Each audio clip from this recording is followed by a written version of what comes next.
Yo, it's your man Money Making. I'm in the building. Cold War Soldier. You already know. Welcome to New York, home of hip hop TV. Back once again. It's going down today. We have a special guest. Christine, Harriet Tubman herself is in the building. White Plains, check her out. She's in the building. Welcome to the show. Thank you, Sean. Thank you so much for having me. Yes. I've heard a lot of great things about you. Um, First of all, let's get into some background before we get to the Harriet Tubman stuff. Okay. How did you first get into acting? How did you first get into the things that you do in entertainment and stuff? Let's talk about that, and then we're gonna run up to the Harriet Tubman stuff. Okay. Long story short, well, I never wanted to be an actress ever. I just thought it was such boring work. However, with that being said, my mother used to direct plays in Paris at the age of 13. And my mother also went to the Conservatory of Music in Switzerland. Oh, nice. And then, she traveled the world, finally came to America where she studied at NYU. And Nice. during her lunch, my mother's mission in life was to always be a nun. So during her lunch break, she would always go to church. And Okay. during her lunch break at NYU, she went to church and looked across the pew, and there was a man looking at her, and they were married a year later. Oh, wow. 8 children later. So, Wow. yeah. So when my mother was pregnant with me, she would always sing Ave Maria. Every time she would come home, you would hear the keys jingling in the door, and then you would hear Ave Maria. So you do this is somewhat like opera, right? Yeah, my mother was an opera singer, a classically trained opera singer. Really? But I've only had 3 lessons in my life, 3 So- voice lessons in So my life. did she ever do She and her plays choir or- performed at Carnegie Hall, but in America, Really? my mom didn't really, being married, having 8 children, and then Well, she going. she passed it down to. To me, I exactly. mean, you So, really sound good. thank you. Well, I wanted to be an opera singer like my mom. And then at 6 years old, I did Wow. my first musical. Uh-huh. I was a singing dinosaur, a singing stegosaurus to be exact. And then after that, people would, high school came along, and then people would say to me, "Oh, Chris, can you do my play?" And I'm like, "That's acting. That's beneath me, darling. I am a singer, darling." And I just started doing plays and started writing And plays. singing like that? Well, I kind of stopped. I would sing in the shower, but I didn't really sing in public at the time. People would always give me plays, so I just kept doing plays and shows, and I don't know. It didn't really complete me, and I'm just like, why am I acting? This isn't what I want to do. Right. So right. then, long story short, fast forward a few years later, in 2008, I met. Well, actually, we met in 2005. Morna Murphy Martell. Currently, she's a Hollywood book and theater critic right now. Okay. And her first job in America was opposite Billy D. Williams on Broadway in A Taste of Honey. Yes. So one of the first African American women Morna Murphy Martell read about was Harriet Tubman. So this is where. So now this is how Harriet Tubman came about. So as a child, singing opera, then high school, all these plays came in. I've met maybe one person in my life I went to high school with, and his mom was an opera singer. Like, she was on TV with the guy, Andrea Bocelli? yes. I love him. And I never knew it was his mom until he said, "Yo, that's my mom." I was like, "Oh, are Yeah. you serious?" Like, yeah. But the thing about opera, it just takes a certain type of person to sing like that. You can't be an opera singer if you're not hitting like the vocal tones and chords and pitching up and down. That's very important. Yeah. So I mean, that's special. I didn't even know. Like, you'll clear a room if you start singing opera. Yeah, so these days, people pay me to sing Ave Maria at funerals and Conte Partir, Really? Andrea Bocelli's, Time to Say Goodbye. Oh, Wow. wow. Conte Partiro Sunarvi. So yes, I sing those 2 songs at funerals. Okay, I'm done. I'm done. I am done. Wow. So when you got into the Harriet Tubman stuff, And I know we had briefly talked about it, and I know that you have met her family. I mean, Yes. how was that meeting It her was family? it was amazing. So I was through the Harriet Tubman Purple Hat Society. I was brought up to we took a pilgrimage, the Harriet Tubman pilgrimage, and we went to Auburn, New York, and this is the home that Harriet Tubman purchased. She was a homeowner. Like she was Really? an enslaved person who never learned how to read or write, wrote her name only once in her life, became a homeowner. Oh Her mother and wow! father were the last people she ever brought to freedom, and she purchased this house at 180 South Street in Auburn, New York. So maybe Really? 3 hours from here. Is this place a landmark? And It's I a mean, national landmark. Yes. people go, they People tourists, and till this day, oh, I want to every go year, there. every I year. really want to go there. Yeah, so I was given a tour of her home. I saw her icebox, her bed, her favorite chair. Wow. Yeah, so she worked during the Civil War as Right, a right, nurse, right. as a spy, Right. as a liberator of thousands of the enslaved throughout the South. Right. And Harriet Tubman was the only African American woman at the time who was allowed to go on different military bases. And she walked around with a bag of herbs. Maybe it was marijuana, maybe it wasn't. And she nursed our soldiers back to health. And back then in the 1860s, white men were given $11 a week. That's how much they were paid. African American men, if they were paid at all, were given 50 cents to $1. So because of Harriet Tubman's service, during the Civil War, her estate in 2007, the US government gave her home $11,000 for the work Wow. that she did back in Oh wow! the 1860s. Wow, Yes. that's amazing. I didn't even know she had land nowhere near here in New York. I mean, About I 3 know, hours from here. I knew she was in Boston, Yes, and that's I- where she had her surgery. and I know she because the Boston was the connect to the Underground Railroad, Yes. and I actually went around Boston to see the bricks in the street where the Oh, the little buggies and the Yeah. horse and carriage would Yeah. travel. yeah, and the thing is the sidewalk had special bricks that would lead her and the The slaves ancestors to the the freedom. right Uh-huh. right Exactly. So up in Boston, they had different color bricks. In the Yes. South, Uh-huh. for the safe houses along the Underground Railroad Trail, they would put quilts.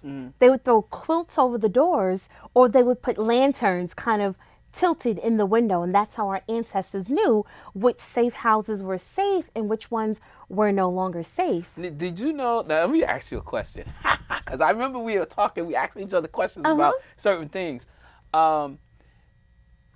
You may have gave me this because I remember talking to somebody about the hymns, the songs. Yeah, the What- that- hymns. what- And did we- wait in the was that water. when- Wait in the water. Wait. That was you that we were talking, and you said, "What song did they sing?" That was me. Yes. Yes. What song Yes. came? It was And her. because a lot of people sing "Wait in the water," but they don't know the origins of Yeah, that song. That was the song telling all the ancestors, if you trying to go free, meet me in the water. Why? you know.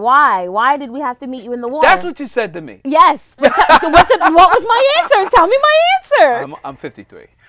No excuses. I forgot. Okay, so our ancestors always traveled through the waters because the sheriffs always had their, the bounty hunters had their dogs. Right. Right?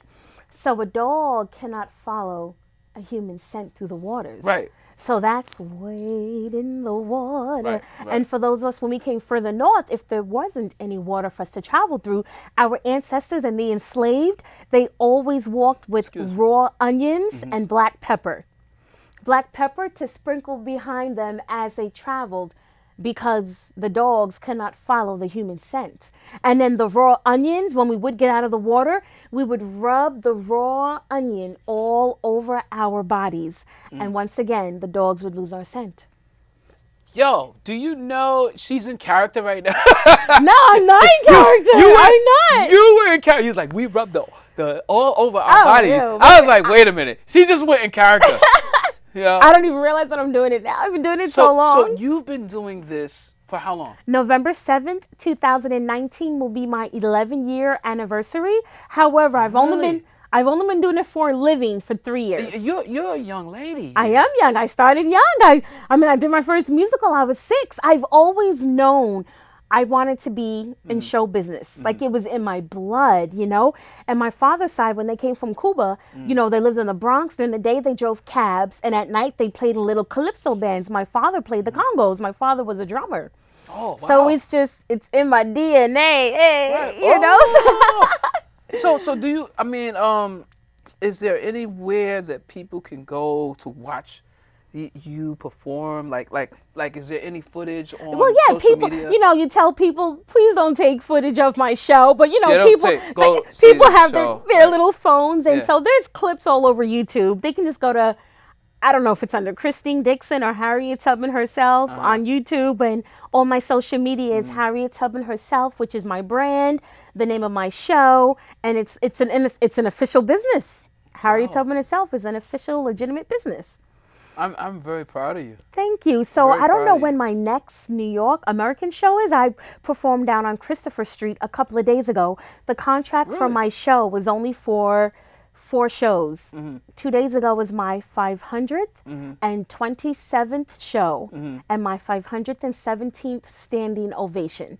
Oh, wow. Yeah, so Vera Moore. So you've been honored? I mean, have you received I've awards? received 13 awards Really? for my work, and a citation from former police captain Eric L. Adams, who's now the Brooklyn Borough President. Eric L. Adams, he gave me a really? citation Wow. for my work as Harriet, and the National Council of Negro Women honored me with a beautiful plaque 2 years ago. And then Wow. last year, the Harriet Tubman Purple Hat Society gave me the first ever Harriet Tubman Legacy Award. Well, you know what? Since we here in Westchester have our own little theater thing down here. Yeah, honor me, Westchester. We need to have the play here. Yeah. We need to get you here.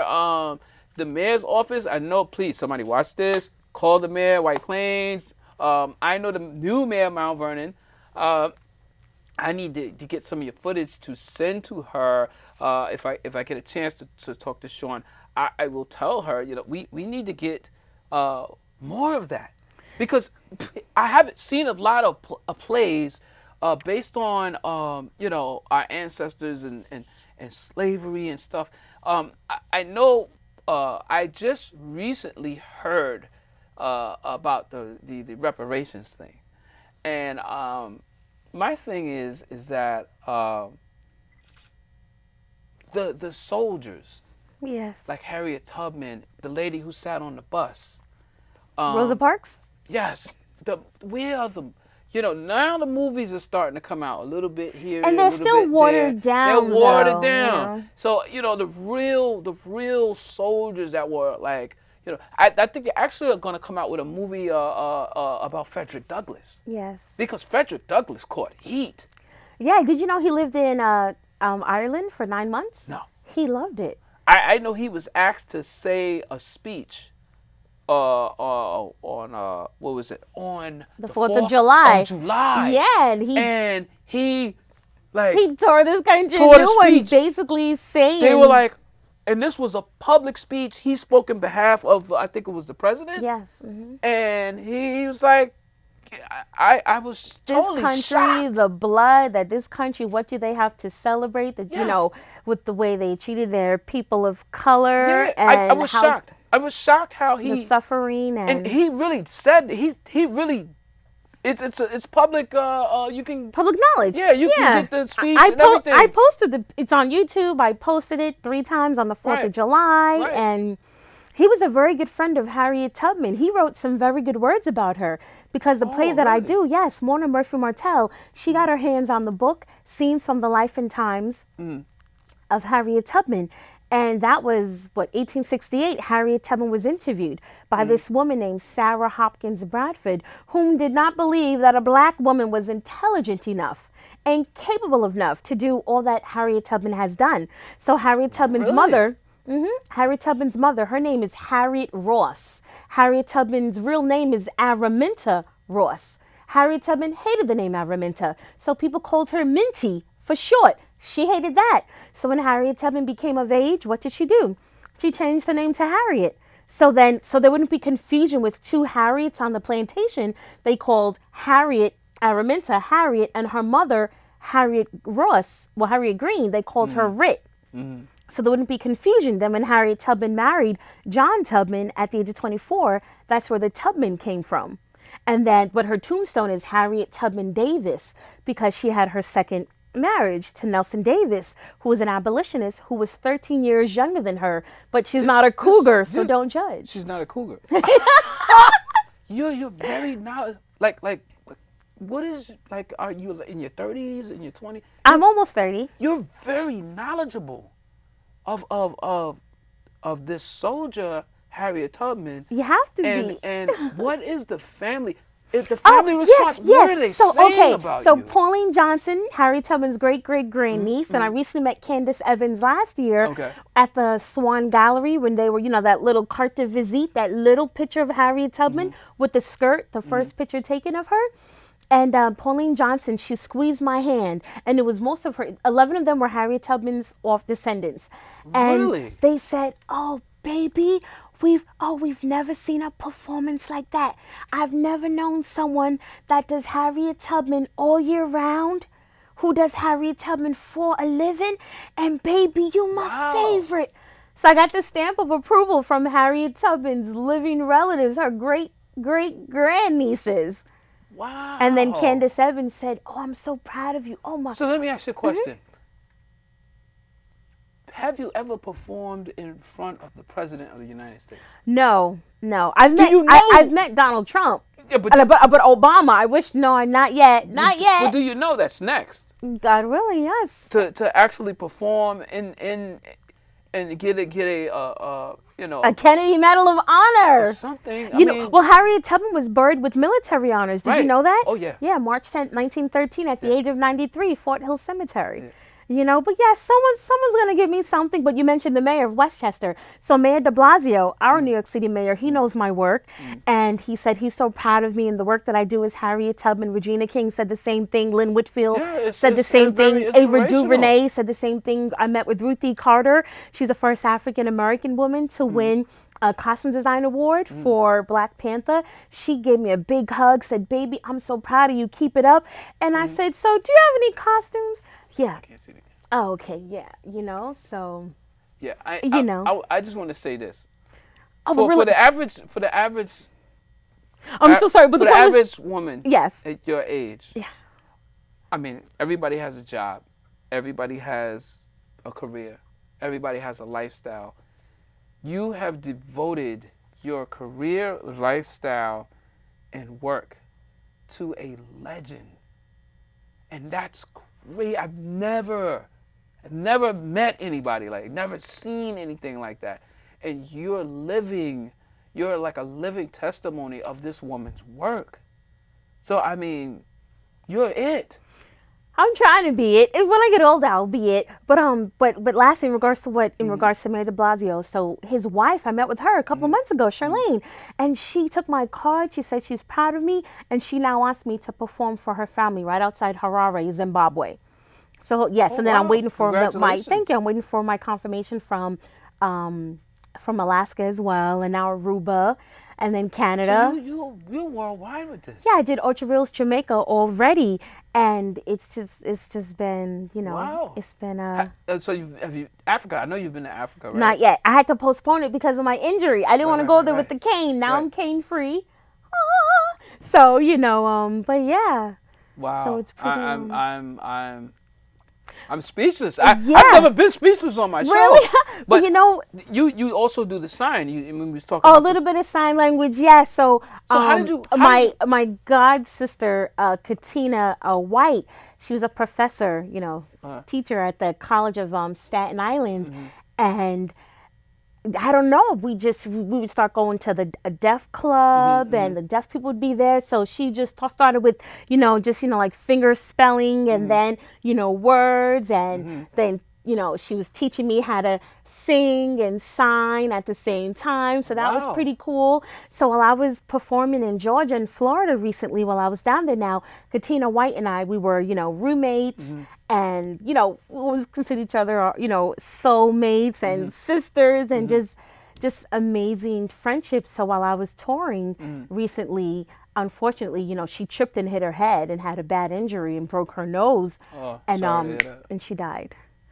Oh my God. Yeah, so I've been trying to, I broke down crying yesterday on the train on the Oh wow. but yeah, so I Okay. dedicate every single show to her now. And I Mm. recently met with well, not recently, but Vera Moore. Vera Moore, she's the first African American person to Mm. have her own business inside Green Acres Mall, and the first African American woman to be on a soap opera. I think Mm-hmm. it's either As the World Turns or one of those shows. Yes, old school. Old school, yes. So she was on Broadway. She knows as the world turns. Yeah, I've never seen it, but she worked on it. And so I believe it was the Black Bar Association. They booked me to perform, and Vera Mm. Moore was there. Mm. And after when I got off the stage, this beautiful woman came up to me. Oh, darling, darling, you're fabulous, darling, darling. I'm Vera Moore. I'm Vera Moore. I'm like, oh, wonderful, nice to meet you. Really? She said it like Yes, darling, darling, darling, darling. And so now she's one of my official sponsors of Harriet Tubman Really? herself, Vera Moore Cosmetics, VeraMoore. Yes. Wow. And also, in regards to, Harriet Tubman, as we know, she worked during the Civil War, and, there's no war for me to really be a part of these days, but in my way of giving back is working with the NYPD. So I do patrol the streets of South Brooklyn when I'm not performing and traveling the world. Seen. Wait, I thought because I seen her in a A uniform. and I said, well, what? No. Oh, I think the pictures I posted last week at the Formula E race in So Red Hook, you- Brooklyn. you- So I you're- patrolled in full official police uniform. Yes. So you're I'm an officer. on the side. Yes. You can do that. Well, I'm community affairs, and Okay, they know that Harriet. That's my, that's my passion, my bread and butter. So I'm able to do both. Yes. Okay, So I you can got do a show. You got the click and everything. You got The click. A lady doesn't pack and tell. You know that. I like her. Listen, okay, I have 5 minutes left on the Okay. show. So I want 3 of those minutes, 3 of those minutes to go to a little skit. Can you do like a little... Sure. So go ahead and just say, ladies and gentlemen, Harriet Tubman herself, and I'll just jump into it. Ladies and gentlemen, Harriet Tubman herself. My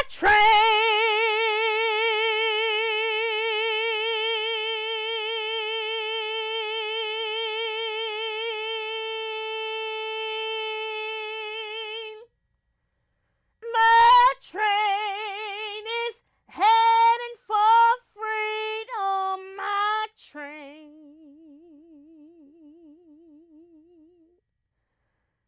My train is heading for freedom. My train. When folks get on board, it is always nighttime. When they get off, it is such a bright time. Now, my mother once told me that she ought not to have ever have been enslaved. So I paid a lawyer to look up the will of my mother's first master. And there he found the little girl, Rit, my mother, who was given to his grandbaby to look after the little girl until she was of age. But the little girl had died shortly after, and there were no provisions in the will as to what to do with my mother. So this meant that my mother was emancipated, meaning that she was free. But no one ever informed my mother of this fact, and so my mother lived enslaved, in bondage, until she was freed by her very own daughter. And I sometimes think that my greatest achievement ever was rescuing my parents. Yes. Yes. You see, my parents were old now and their life was simple. But praise the Lord, they were free. I could see them there in the morning, slowly walking by, hand in hand, on the other side of Jordan, safe and sound in the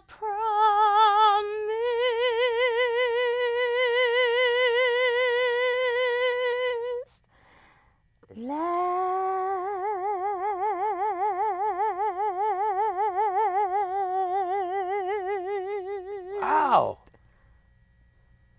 I want to see this. I want to come. I'm a fan now. I'm a fan. Thank I am a fan. Are you serious? Thank you. What? Wow. And it's a very interactive show. And I come out with my lantern, which was a gift to Really? me from the Whitney Houston Academy when I performed there. That was my 200th show. And on the set of Luke Cage, Rosaria Dawson asked me to perform for the youth whom she mentors on the Lower East Side of Manhattan. And that was my 400th standing ovation. Let me say this, and I'll have 1 minute. Okay. But where can people find, contact you for plays or for anything to book you? Well, my email is harriettubmanherself@gmail.com. My Instagram, Harriet Tubman herself. Facebook, Harriet Tubman herself. I'm just Harriet Tubman herself, baby. Christine, I love what you're doing. Thank you. You are so blessed. And I appreciate you coming here to the show. And just keep us aware of what you're doing, man. I want to follow you. I want to let people know that there is somebody out here that's telling the story of somebody who's a soldier in this army that has been around for millennia. So I love you. I love what you do. Keep doing it. Welcome. Thank you for coming. Yo, Shaman. Thank you for having me. Yeah, Shaman, I'm in the building. You already know. New York Home of Hip Hop TV. We do everything here, son. Check me out. Next Tuesday. Watch the show Saturday and Sunday. Right here, watch the show. White Plains Public Access. You already know. Shaman. Soldier. Holla.